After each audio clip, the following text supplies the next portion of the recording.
Are you ready to go from burned out to blissed out? I'm Rebecca Whitman. I will share with you my 7 pillars of abundance and interview experts that will help you get all 7 areas of your life in alignment so that you can be balanced, beautiful, and abundant. Let's get into the show.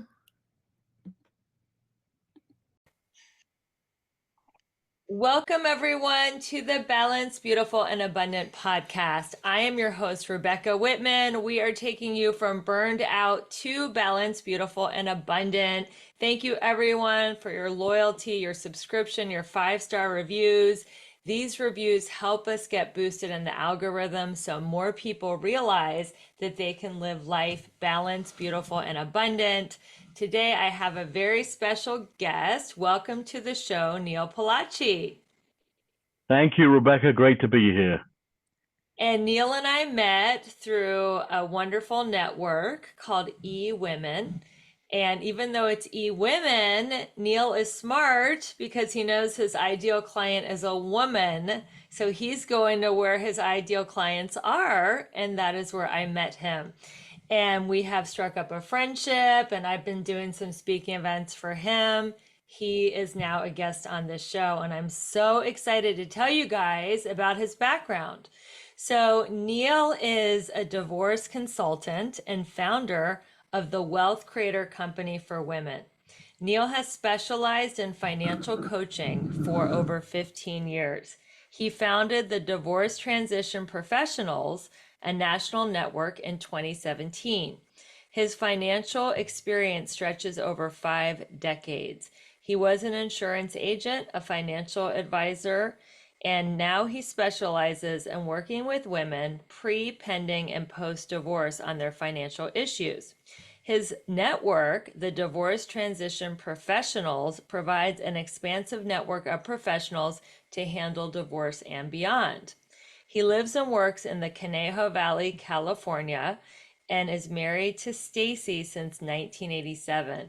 He has 3 kids, ages 20, 20, and 22, and he was born and raised in England and has been in the United States since 1979. Well, cheers to that. I'm drinking my tea in your honor for England, even though it's green tea made in Japan, and it's awesome. I love tea. I'm such a tea person. So, how did you get, you're happily married, for I don't know how many years, since 1987. How many years is that? 37. So you're long-term married, yet Yes. you're in the profession of helping women with divorce. So I how know. how did that happen? How tell us the origin story of how you came to find this marketing niche when you're a happily married guy. Well, that's a great question. First of all, I have a very understanding wife, right? which is a prerequisite. But after 25 years of doing traditional financial planning, I decided I wanted to make a slight change. There were things going on in the industry, and I was getting a little bit burnt out, if you will.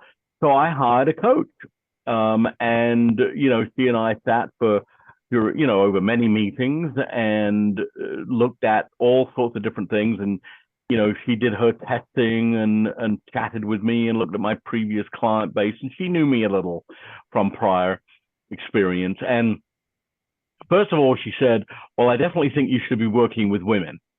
I said, okay, well, that accounts for about 150 million people. So that's not exactly a target Let's market. stop there. Why did your coach tell you to work with women? Because usually gay men get along the best with women. What is it about you that makes you get along so well with women? Like, did you grow up with sisters? Like, how did you get along? Well, yeah. Well, 2 daughters, married for a long time, mother who's a professional, sister who's a business owner. Yeah, so I did grow up around a lot of really great women, and learn. I got 2 first cousins that I grew up with, both girls. So I think yes, but the other part of it is, I'm not exactly a shy person. I like to talk, I like to listen, I like to know what's going on. I like the jibber jabber. So I think that was certainly part of it. And so, that was the conclusion. I agreed with her. It didn't surprise me. I got to say that when I was in the traditional financial planning world, insurance world, and so forth, I would do business with anybody that needed help. And so I sit a lot with married couples, and I found that I would always get more information from the wife than the husband, Mm-hmm. and more honest stuff. It's not that the husbands were dishonest, they were just more closed.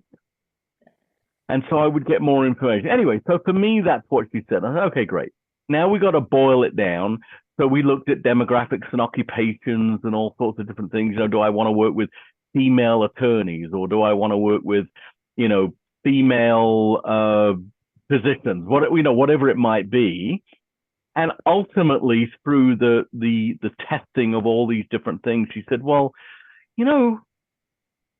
single women, like divorced and widowed women, is what she started with. I said, yeah. I mean, that just kind of rang true to me. I remember that conversation. And ultimately, that's what we went with. And I just, I'm one of these people that if I feel that something feels right in the gut, assuming it's backed up with a little bit of real knowledge, I'm in 100%.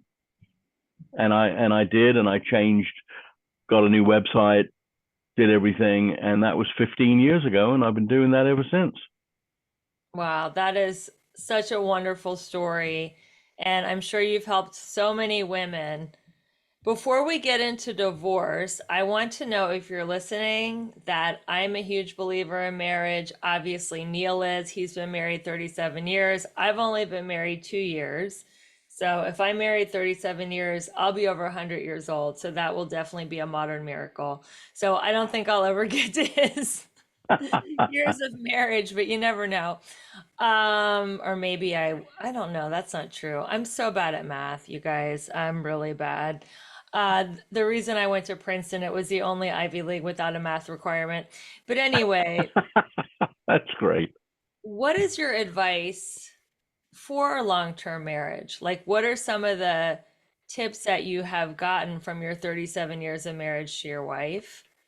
And then we'll go all into divorce and how to get divorced. But I'm curious to know, what is your advice for a long-term marriage? Do you have any good tips?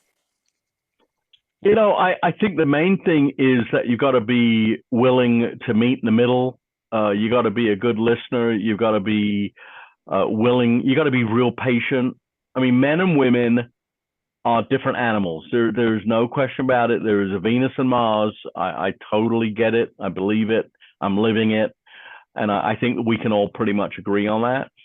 And so you got to recognize those differences. It's going to be frustrating. Know that there are going to be days that you're going to be angry at each other. Things are not going quite right. There are going to be other days where you're going to be, so happy. It's amazing, and lots of ups and downs. And if you have kids I mean, it can get so complex and complicated, right?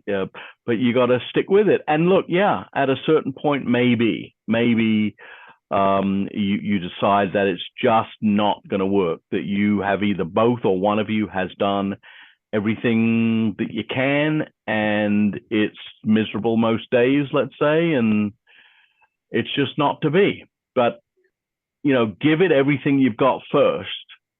Don't give up too quickly. Go get some marriage counseling. We've done it several times throughout our marriage.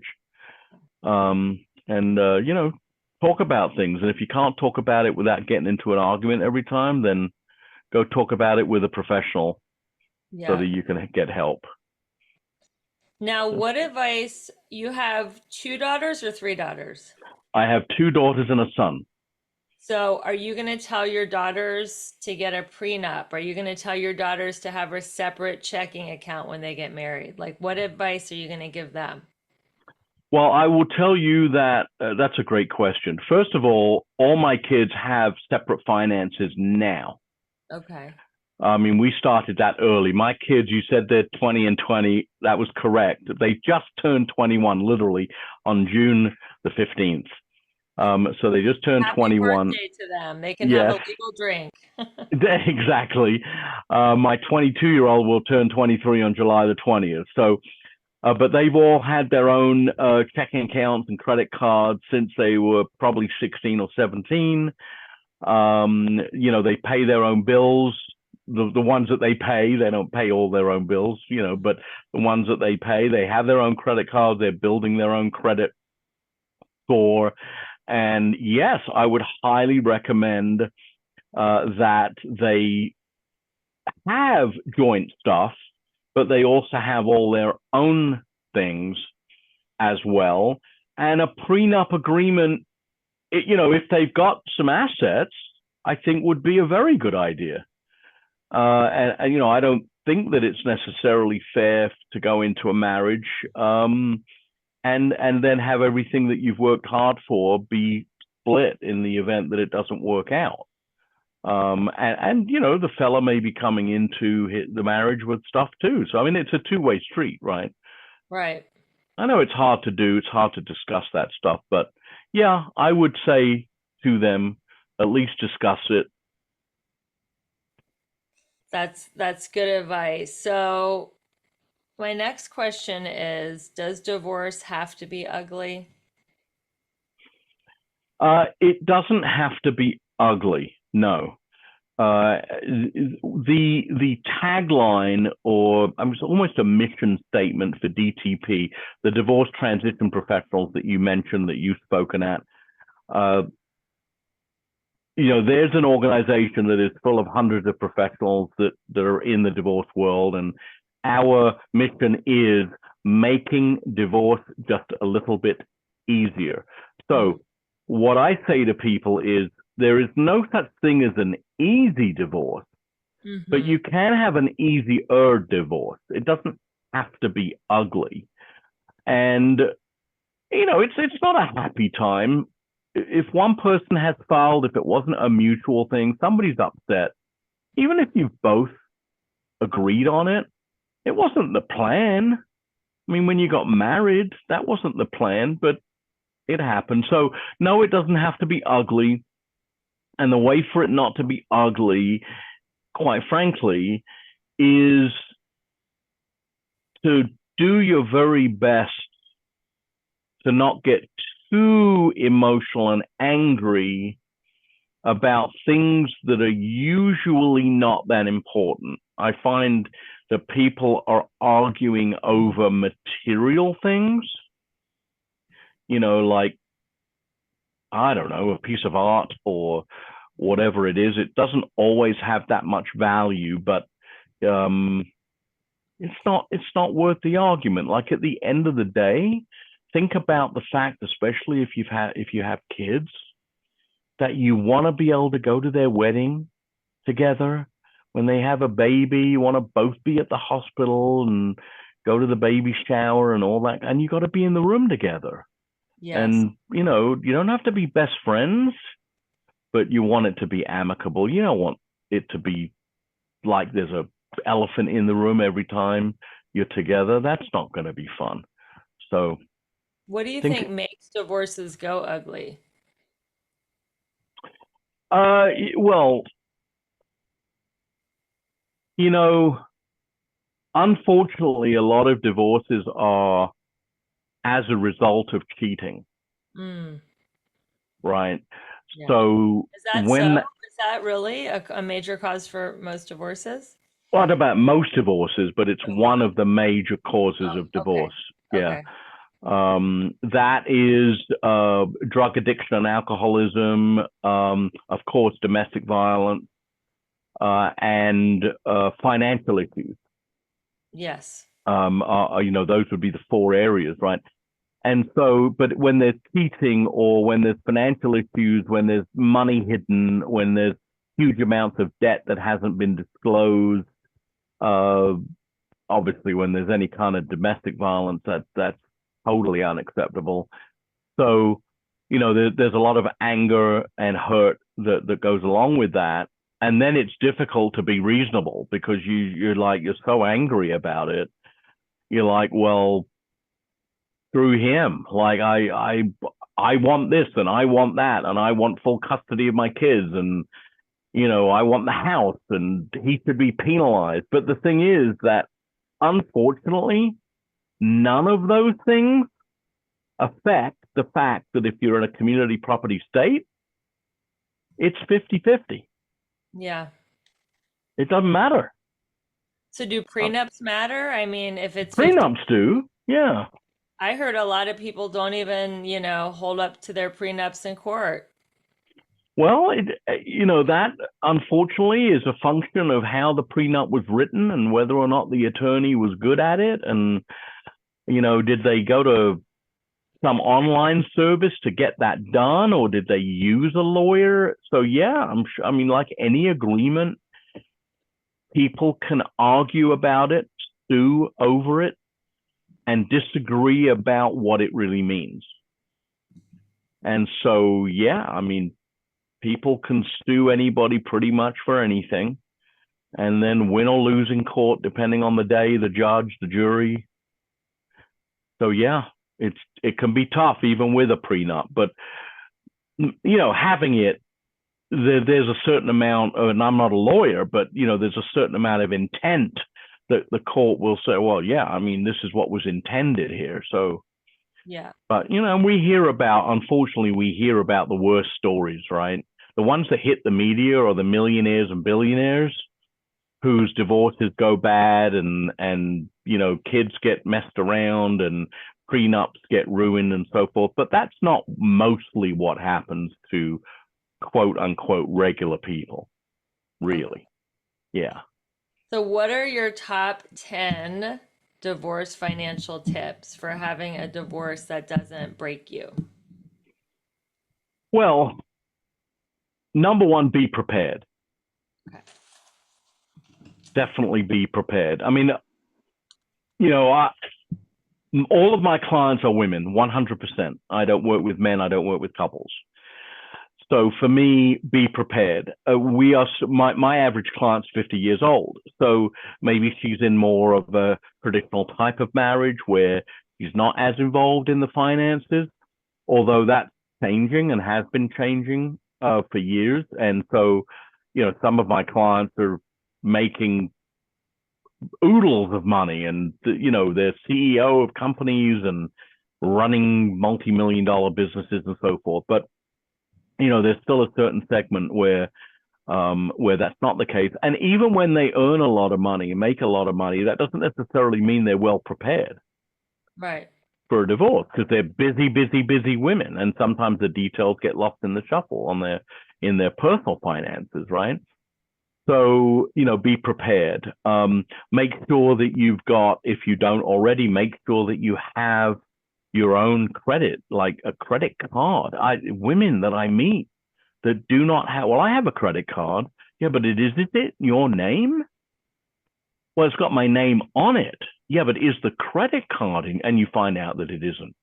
Mm. They have a credit card with their name on it, but the account is in their husband's name.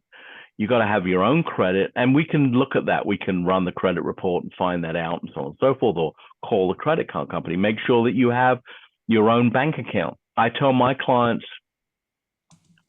stash some money away, Mm-hmm.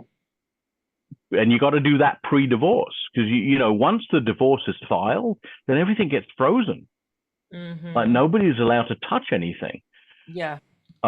So you want to make sure that, you've stashed some money away, like some cash, some actual cash, so that you've got some wherewithal. Because I've got clients who have had to leave,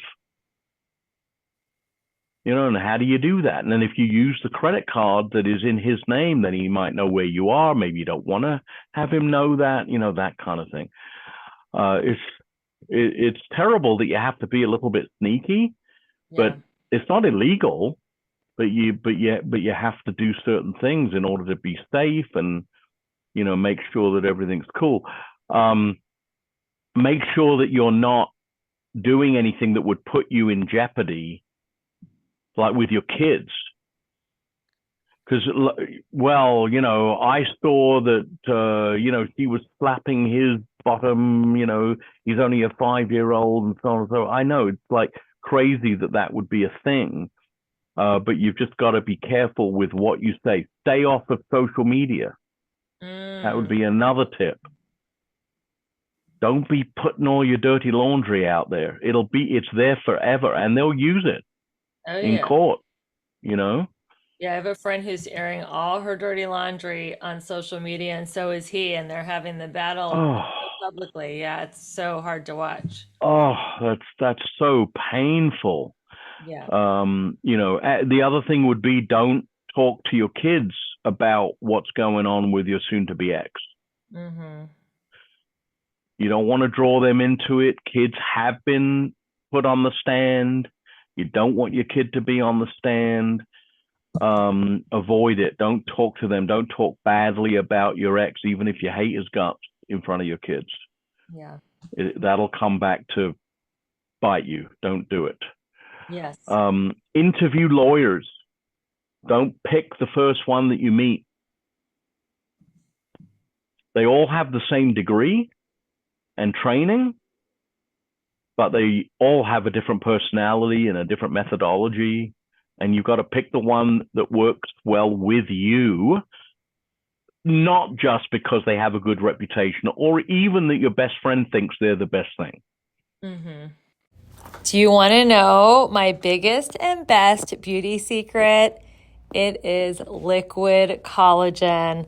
I started drinking liquid collagen 3.5 years ago, and I am totally obsessed. I have never looked younger, fitter, leaner, stronger. My skin is glowing. My hair is thick and shiny.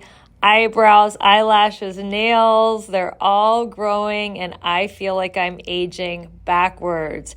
If you really want to know a huge hack to be balanced, beautiful, and abundant, you got to try this collagen. It is amazing. If you go to the show notes, you will get a $10 off coupon. If you buy 2 bottles, it's $25 off. And there's 2 versions. There's one for anti-aging and overall health, and there's another formula for fat loss. Both formulas are amazing. They taste great, and it's so easy to take. You just take a spoonful in the morning and a spoonful at night and just add it to your regimen. This stuff is off the charts. So make sure you go to the link in the show notes and grab yourself a couple bottles and tell me how much you love aging backwards. Thanks for watching the show, and we'll be back to our regular content now. Like, you got to find one that fits well for you. So interview 3 or 4 before you make a decision, because it's a lot of money. Oh, yeah. It's a lot of money. So I don't know how many I'm at. I'm probably at 7 or 8, but there's a bunch there of Yeah. tips. Yeah, those are some great tips. Thank you. So speaking of interviewing lawyers, what should people look for in a divorce attorney? Well, so that's a great question. What I see a lot, I see this on social media, actually. You probably do too. Planning on a divorce, please give me recommendations for the biggest, baddest family lawyer that is on the face of the planet, because I need to get nasty, right? I mean, I see that type of stuff on social media all the time. I think that what I find is that you've got to make a decision what direction you want to go. Going to court or needing to go to court is the most expensive way you could. I mean, so what are we talking about? In Los Angeles, where we are, average 500 an hour. Yeah, that's You average. know, yeah. So you put down a retainer, it's going to be 10 grand. Yep. And that gets you 20 hours. And a few letters, a few phone calls, 5 hours is done.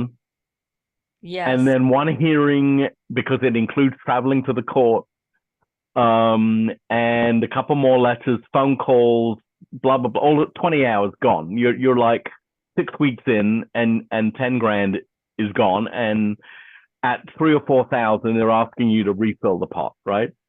Of course. Yep. So, it gets really expensive. So what you want is you want really someone who is a great negotiator, right? If they're going to be doing, because they're going to be talking to the other lawyer. So are they a good negotiator? Like, give me some examples. Ask them, like, how long has it taken you on, let's take your last 10 clients. How long did it take to settle their case? That is a great question. Right. And then you can, well, now we know it's going to take a minimum 6 months because you can't get divorced quicker than that, really, Yes. in California. Right. And even ask them, like, and you're not asking for any private information. So they should be willing to share because you're not asking for anybody's names. Okay. It took a year. And how many billable hours was that? Another good question. Oh, they are 150 or 75 or whatever the answer is. They really should be willing to share that Mm-hmm. because there's no confidentiality. You're not asking for a specific individual and give me their name and telephone number and social security. Right? You're just Right. asking for an average, tell me what the deal is. So, and the other part would be, are they only a litigator or do they also do mediation and collaborative law? So if I end up wanting to do that, go that route, are you going to want to refer that out, or is that going to be you, or does your partner do that? What's the story with that? Because it doesn't.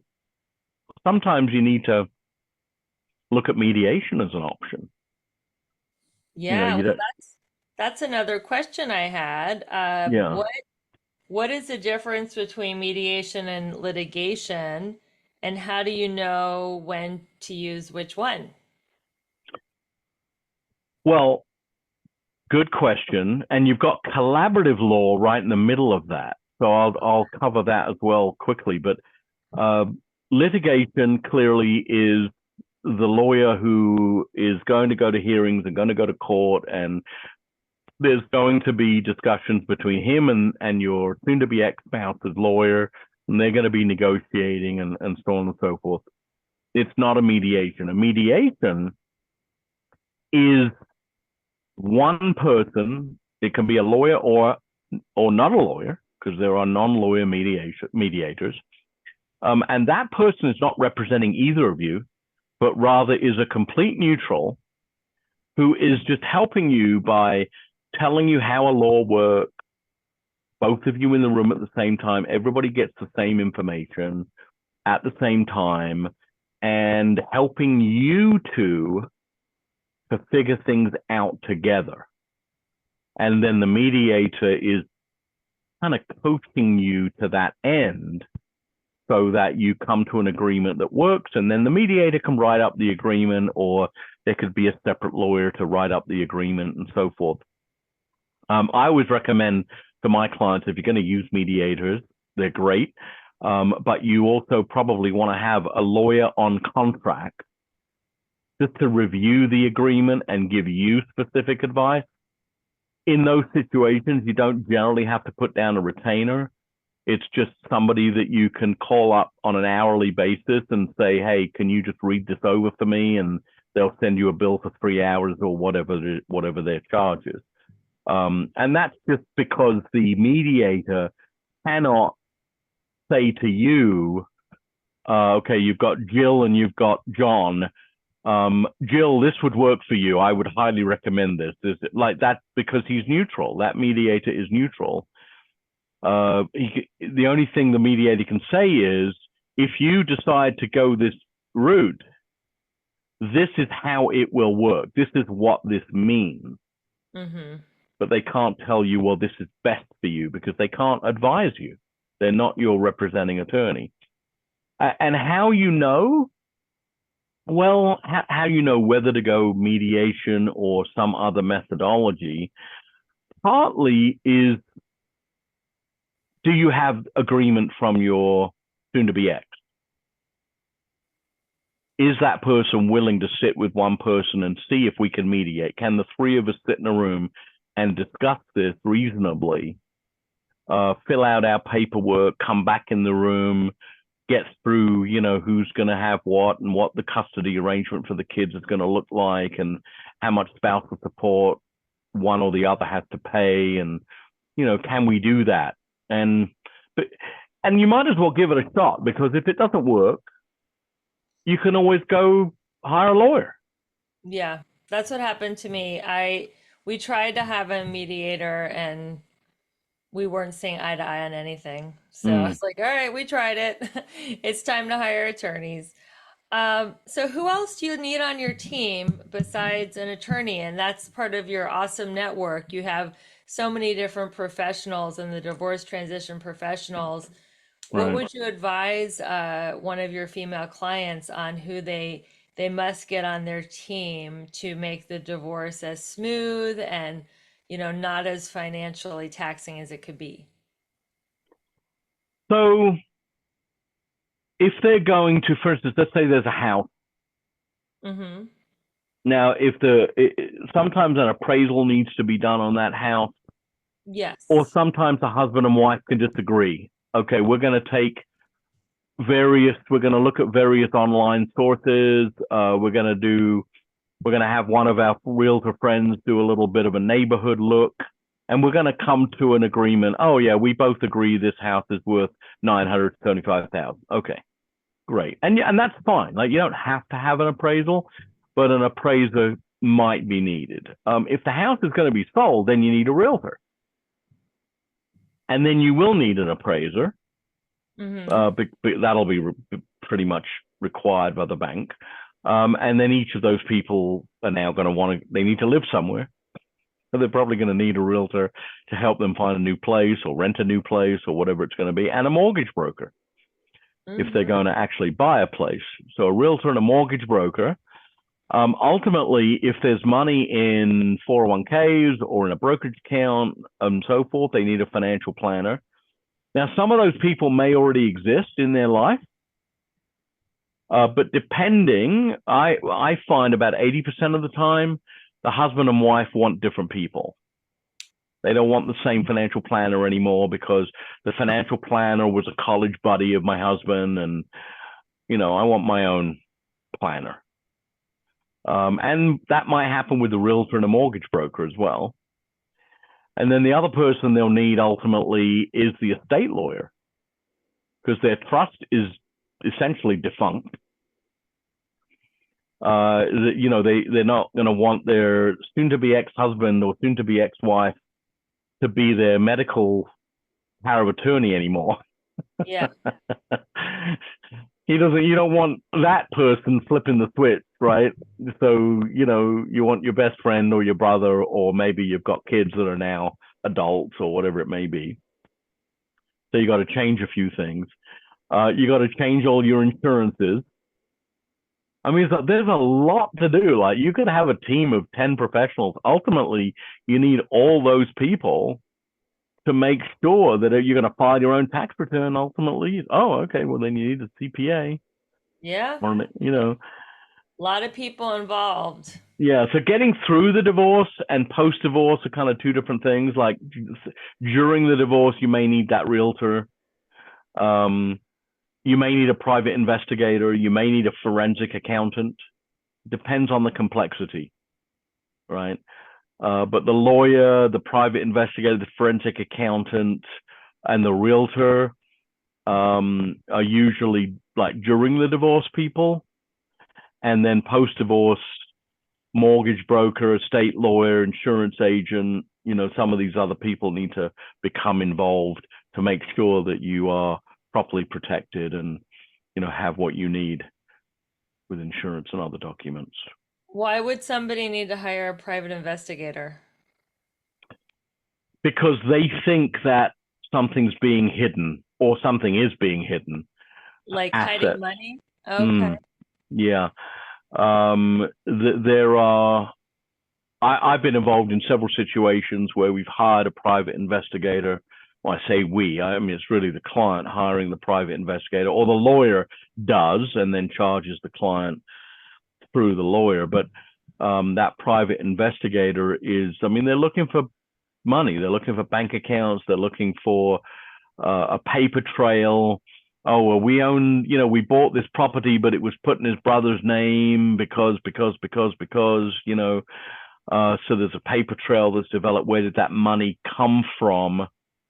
And you can show that the money came from your bank account, even though that house is now in somebody else's name, that it's really your asset. And maybe you hit it and you were part of that even, but now he's trying to say that it isn't part of the community property assets. And then sometimes there's bank account and debt that is not disclosed, which So is a big. what about other than like hiding money and debt, do people hire private investigators to prove that their spouse is cheating? Well, they do, although it has no impact on the divorce. Right, that's what I was going to say. It has no Yeah, impact on the outcome of the divorce because cheating isn't no, illegal. that's right. So, they do it because they want to know. It is, yeah. Okay, fine. I mean, to me, it's a waste of. You'll probably find out anyway. Mm-hmm. Like, just wait a little bit. You'll probably find out anyway. So I wouldn't spend money on that yet. But people do feel that way. They'll say, "Well, he did this and he did that, and he cheated on me. He lied about this, and blah blah blah." Yeah, I know, but there's no penalty for that. No financial penalty. Yeah. He'll just be dealing with it in his own mind. What goes around comes around. So, how do you keep your vibration high personally? Because this show is all about keeping your vibration high so you can magnetize like health, wealth, success, romance. You're hearing so many sob stories and angry stories and Yeah, acrimony. How do you personally, Neil, keep your vibration high? Because you're a very jovial guy. So, yeah. what is your secret? Well, for me, my goal for the client is that you're going to have a great life, Yes. right? So that's always my thought when they come into me pre-divorce. It's always like, well, I'm sorry that you're going through this. I'm sorry that you're thinking about doing this, and I'll do my best to support you during it, and so on and so forth. But ultimately, a year or two down the road, you are going to be in a different place. You're going to have a great life. I don't. My thing is not, oh my God, you're 50. My thing is, you're only 50. Mm-hmm. Like, you are living in a time where 50 is barely middle age Yeah, sure. anymore. So, not only could you live 50 years, but 30 of those years could be amazingly productive, Yeah, maybe more, right? right. So if you're 50 years old, you've got a lot of my clients, they have college degrees and so forth. I mean, these are smart people. Say, look, I mean, 3 years from now, you could be a lawyer. Like, go to law school, Yeah, anything can happen. start a new career, open up a business, invest in yourself, get a certification of some kind, go to school to do whatever the heck you want to do. Like, is there something in your life that 20 years ago you gave up on because you got married, had kids, or whatever? Maybe you want to reignite that. There's all sorts of opportunities. So to me, it's always about having the glass be half full. Yeah, I You're did a gonna go through some crap. I get it, yes. but you're gonna come out of the other end, and that there's a light at the end of the tunnel, and it is not an oncoming train. It's a real light, and there's something out there for you. We just got to find it. Yeah.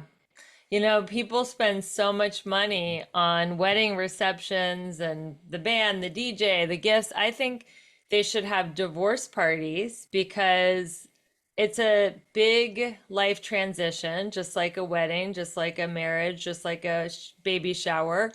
And they're choosing a new life for themselves. So Right. why not have a divorce party and a cake and a DJ? I mean, they're I love it. celebrating a new chapter and they are choosing them rather than staying in a relationship that is toxic and no longer serves them. And even if the other Hmm. person divorced them, they can still have a divorce party to celebrate this new phase of their life. And I agree Yeah. what you said. 50 is the new 30. I mean, we have a J Lo, swinging down a pole at Super Bowl halftime, when she's in her early 50s. So things are definitely changing.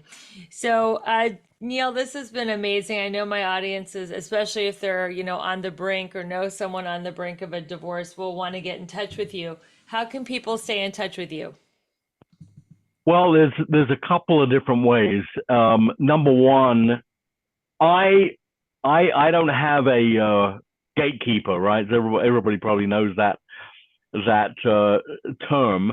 So feel free to call or text me directly at 818-606-7327. I answer my own phone. I respond to my own texts. Please feel free to. Really, I really, really mean that. If you want to look at like some pre-divorce classes, you can go to divorcetransitionmastermind.com, divorcetransitionmastermind.com, and you can look at some of the pre-divorce financial class that we offer. And if you want a 26-week, like little coaching letters that go out every week, you can go to thewealthcreatorcompany.com and sign up for that. And that's completely free. And you'll get some tips every week for the next 26 weeks and so forth. So, and I'm happy to help. I do a free consult. I really, and during that consult, it's great information. It's not just about how you can hire me. It's real information, and that may be all you need. You may not need to hire me. Maybe something very, very straightforward. So feel free to pick up the phone, text me, email me. Happy to help. All right. Well, Neil, you just gave your number to thousands of people all over the world. Okay, that's fine. Hopefully they won't blow you up too much. Uh, but definitely if you're on the brink or not sure or scared and you just want to bounce some ideas off Neil, like he said, he's going to give you a free consult. There's no pressure to hire him if it's not a fit, and he's committed to give you value. So that's amazing. So everyone, thank you so much for listening to another fantastic episode of the Balanced, Beautiful, and Abundant Show. I so appreciate you rating, reviewing, subscribing, sharing this episode with a friend. This is a movement, guys. We can achieve health, happiness, and success without burnout. So I'm Rebecca, your host, helping you go from burned out to balanced, beautiful, and abundant. And until we meet again, keep your vibe high and magnetized. Thanks, everyone. Thank you. Wow, what an amazing show. I got so much value out of that, and I hope you did too. I would love to help you get unstuck. Which of the 7 key areas of life do you feel blocked in? Maybe you are stuck in your love life and can't manifest your soulmate. Maybe you just can't lose that last 10 pounds. Maybe you are burned out and want to get out of your job and create a 6-figure side hustle. I have great news for you. I am offering 3 complimentary breakthrough calls this week for the women and the men that are ready to get unstuck. This is a free 45-minute coaching call that I am offering to my listeners. Just go to the link in the show notes. And for those of you ready to really have the time of your life and end 2024 on an incredible note, you will want to learn more about the Balanced, Beautiful, and Abundant Retreat, October 3rd through 6th in Belize City, Central America.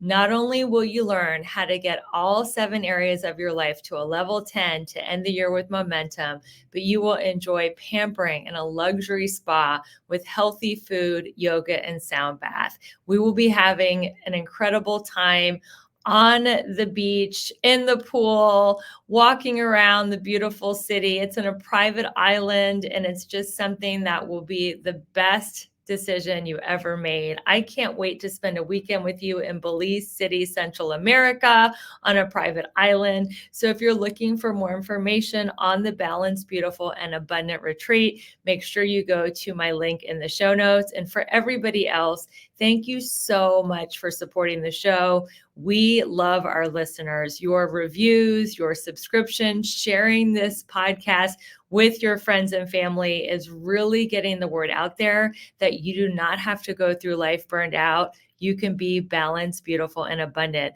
Make sure you tune in next week, and we'll see you soon. Bye.